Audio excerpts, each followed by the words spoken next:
You guys, I love the Diaz brothers, but more importantly, I love the Diaz brothers in a competitive fight. A fight that they have a solid chance to win. And don't get me wrong, it's MMA. Everybody has a solid chance to win. But you guys, I mean this when I say this. Nate Diaz is a lightweight, and this fight is going to make him realize that. This fight against Leon Edwards is not something you just overlook or you just don't think about. You know, this guy, Leon Edwards, is actually really, really good. And it's not about how bad Nate Diaz is. It's not about that. When I made the video about Nate Diaz in versus Leon Edwards, and I titled it The Harsh Truth, I went in on everybody who thought that Nate Diaz was going to go out here and beat Leon Edwards. So Nate has a way to win. Of course he does. The one big way is his Brazilian Jiu-Jitsu. That is his only method of winning, because that is the only part of the fight where he holds a major advantage. Yes, he may have a better gas tank than Leon. That is extremely debatable, because although we've seen Nate Diaz push it up, push the pace, and go and take guys out late in the fight, Leon Edwards has yet to be taken out. This is just, we can't sit there and bank completely on Nate Diaz going out there and trying to gas out Leon Edwards, because we've never seen Leon get pushed to that point. I recently rewatched Leon Edwards versus Donald Cerrone, and I did see where people were saying Leon slowed down a little bit in that fight. I wouldn't say that he slowed down. It just more so looked like he was taking rounds off, coasting, shall you say. But you guys, this one has me worried.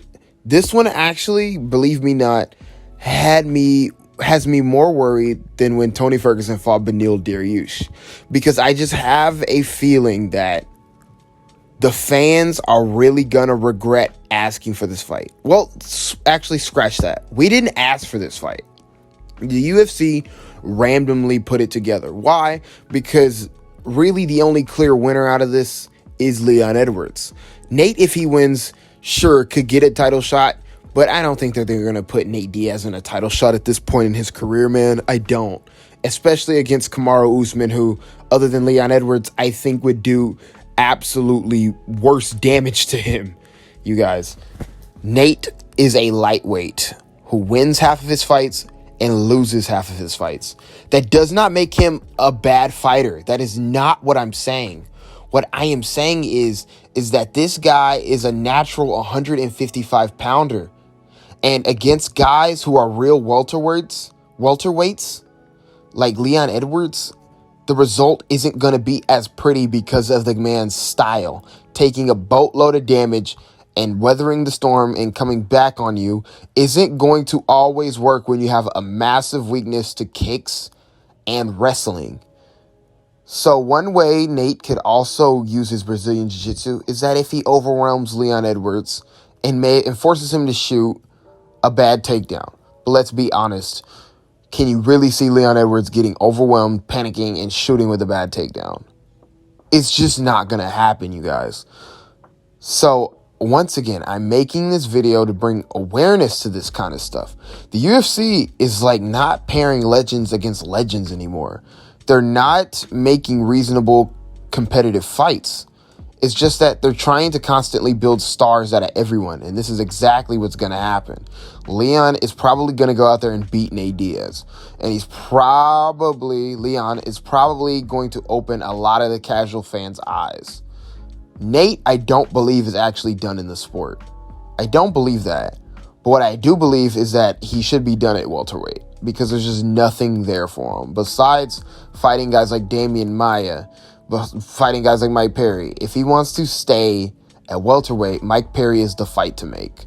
But I believe that Nate Diaz needs, if he wants to stay at the top of a division, he needs to go down to lightweight, because that is where he's going to have his most success.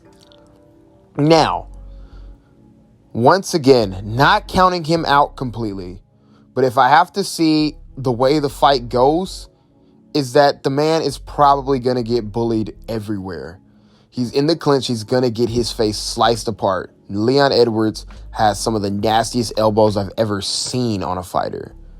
And then on top of that, in the clinch, I don't think that he has a massive, though it may be competitive, I think he just gets, because of the sheer size and strength of Edwards, I just think he gets manhandled in the clinch. And then striking, which is where he probably has the least amount of chances. He is not going to go out there and outstrike Leon Edwards. Matter of fact, if he only chooses to strike with Leon Edwards, he's going to get lit up like a damn Christmas tree. Do you guys want to know the last real welterweight Nate Diaz has fought outside of Jorge Masvidal? A welterweight that's never fought at lightweight? It was Rory McDonald. And you guys saw how that fight went. I'm telling you guys now, I can see a very similar scenario happening. But except I think it'll be a brutal beating because Leon Edwards is going to rip through Nate Diaz on the feet, which is where I think this fight is going to last the majority of the time. I love Nate Diaz. I like Nate Diaz. He is one of my favorite fighters, but I just want to see Nate Diaz in good health, bro. I don't like seeing these fights like this. I hope that this right here doesn't honestly end his career. I hope he doesn't take an L too badly and go on a hiatus because he can't afford another 2-year layoff, you guys. The man is 36 years old. Come on now. But it's been your boy Trippy. This fight has me worried. Please let me know in the comments if it's the same for you. It's been your boy Trippy, and I'm out, man.